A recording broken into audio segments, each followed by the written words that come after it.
નમસ્કાર દર્શક મિત્રો, @ગુજરાતમાં આપનું સ્વાગત છે। થોડા સમય પહેલા ગોંડલમાં ક્ષત્રિય અને પાટીદાર સમાજની વચ્ચે જે પાટીદાર સમાજના દીકરાને મારવાનો વિવાદ થયો હતો, ત્યારથી જ અલ્પેશ કથિરિયા, મેહુલ બોગરા અને જિગીશાબેન પટેલ પણ સતત ગણેશ જાડેજા અને જયરાજસિંહ જાડેજા વિરુદ્ધમાં મીડિયામાં નિવેદનો આપી રહ્યા છે, જેની સામે ગણેશ જાડેજાએ પણ સુલતાનપુર ગામે શક્તિ પ્રદર્શન કરીને વિરોધીઓને આડે હાથ લીધા હતા।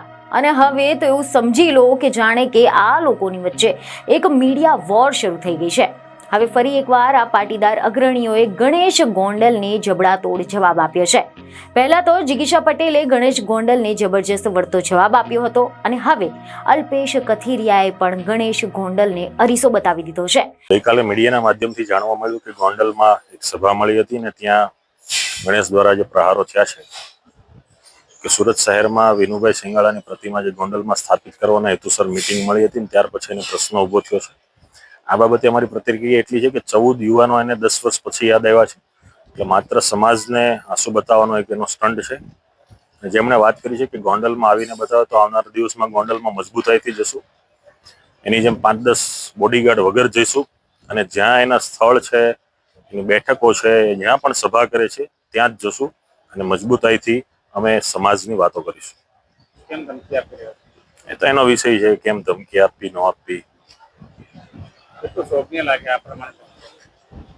જો એના માટે કોઈ શોભનીયની વાત હોતી જ નથી, કેમ કે એને આખા વાતાવરણ જ એમણે આખું ભયજનક કર્યું છે એટલે એના મનમાં જે પણ સમજીને બેઠા હોય, ગોંડલ એ કોઈની જાગીર નથી, કોઈની પેઢી નથી, ગોંડલ એ ભગવતીસિંહ કુમારસિંહજી આપેલું ગોંડલ છે અને ગોંડલમાં લોકશાહીની રીતે જે કોઈ પણ અમારે કાર્ય કરવા પડશે દરેક કાર્ય કરીશું।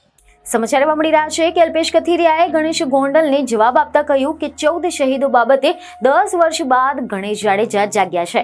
ગણેશ જાડેજાની પાટીદાર સમાજમાં ભાગલા પાડવાની નીતિ છે। તમે જણાવી દઈએ કે આના અગાઉ ગણેશ જાડેજાએ અલ્પેશ કથિરિયાને ખુલ્લો પડકાર ફેંક્યો હતો, જેની સામે અલ્પેશ કથિરિયાએ ગણેશ જાડેજાનો પડકાર ઝીલતા કહ્યું કે અમે જવા માટે તો તૈયાર છે। અલ્પેશ કથિરિયાએ નિવેદન આપ્યું કે ગોંડલ કોઈ તારા બાપ દાદાની પેઢી નથી, અમારે બાઉન્સરો પોતાની સાથે રાખવા પડતા નથી, બાપ દાદાના નામ પર અમે ચરી ખાવાવાળા લોકો નથી, ગણેશ જાડેજાનું કોઈ મોટું નામ નથી, નાના નાના કેસમાં ભાગતો ફરે છે।